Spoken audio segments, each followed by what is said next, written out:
everyone, I'm Mindy from CuteGirlsHairstyles, and this morning I'm going to show you what I do on my hair kind of almost, well, regularly. Not every day, but regularly. Because so many people have asked how I get the curls, the soft waves in my hair, so I'm going to show you how today. Now, what I will be using, let me just show you. I'm going to use a wand. This is a NuMe wand. It's spelled N-U-M-E, and this is the 25 millimeter. This is my favorite wand. You can see that it's all one size, and I love that it comes in fun little patterns. Mine's the zebra. Or I'm just going to show you, this one is called a Remington wand, and you can see that it's not all of the same size, that it's tapered to one end. I will not be using this one this morning. I'm just showing you this because this is a good option if you don't want to pay for a NuMe wand. The pros to both.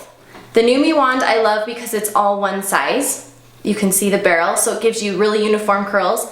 And it's crazy, it really heats up fast, really fast, and it gives a really, really deep curl. So I can use this wand and keep the curls in my hair for 2 days, sometimes 3, and they look great. This wand, that's not gonna work as well. It doesn't get as hot, it doesn't heat up as fast, and it probably lasts 1 day of good curl, and then you're gonna have to reuse it to do some more curls. But one of the pros to this wand is that you can change the temperature setting on it. So if you have delicate hair, this is a good wand, where this one just goes automatically, I believe, to 410. It goes really hot, and which I love on my hair because it curls so fast, but it does go pretty warm. So, a couple options for you.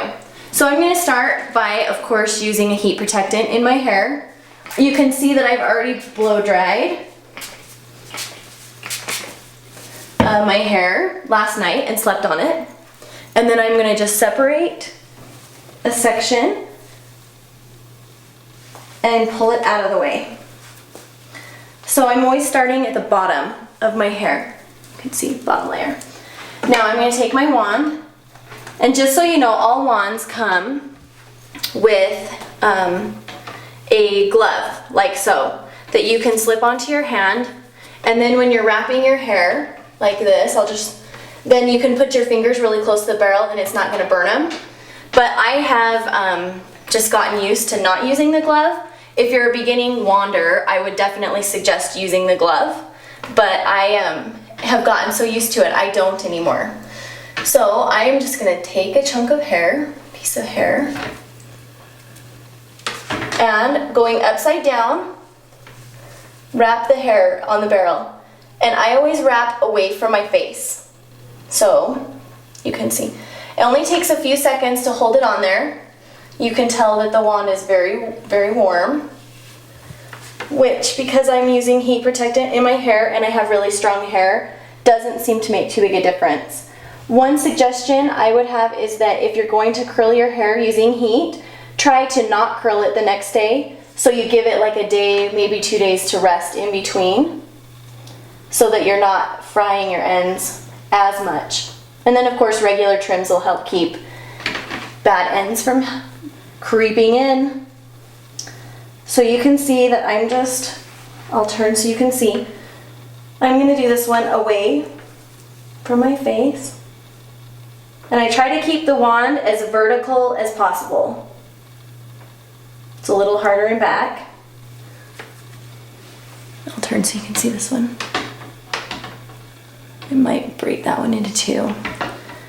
So the smaller the pieces you take, the tighter the curls are going to be. Also, the longer you hold it on your hair, the tighter the curl. So if you want loose curl, do bigger pieces. Don't hold the hair in very long.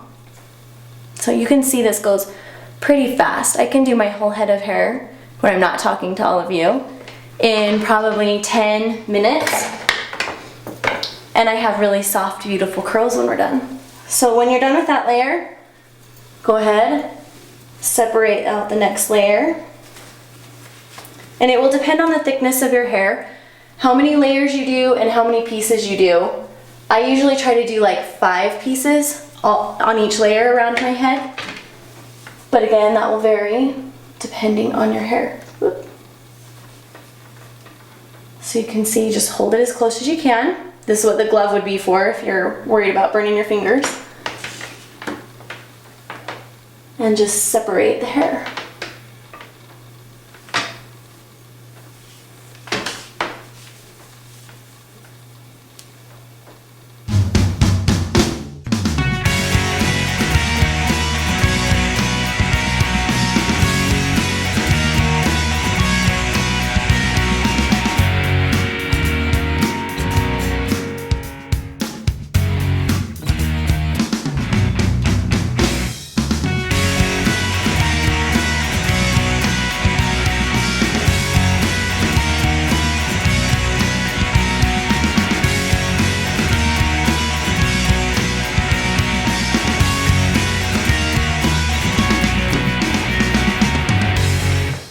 so when you get to this point and your hair has now all the curls from the wand, then what I do is give it a minute maybe to just kind of cool and let the curls set. And then I'm gonna flip my head over and I'll show you what I do. So I flip my head over and I take my fingers and just in the root of my hair, just shake the curls loose. So you can see I'm mostly just staying up in the root. I'm not doing much to the ends. And then when you flip it back over, you're gonna have these nice, big, full, voluminous curls. And then I just would fix my bangs, you know, do whatever I want to do to just kind of fix. And then simply add some hairspray. So where I like to add hairspray, 2 tricks. Lift up your top layer and spritz a little on that second layer right in here. And then lay your hair down. That's gonna help keep volume in your roots. Also, if you take your hairspray and you spritz the ends of your hair and then just kind of separate with your fingers a little bit, it helps to keep those curls separated and falling nice on your hair. And there you go. Add any other products you like. Some people like to add a little root lift in the bottom. I pretty much just stick with hairspray. And there you go, finished product. These love, love, love curls. And so the next day, for me, I would wear this today, sleep on it. In the morning, I might have 1 or 2 pieces I have to just spruce up a little, but it's really, really looks nice.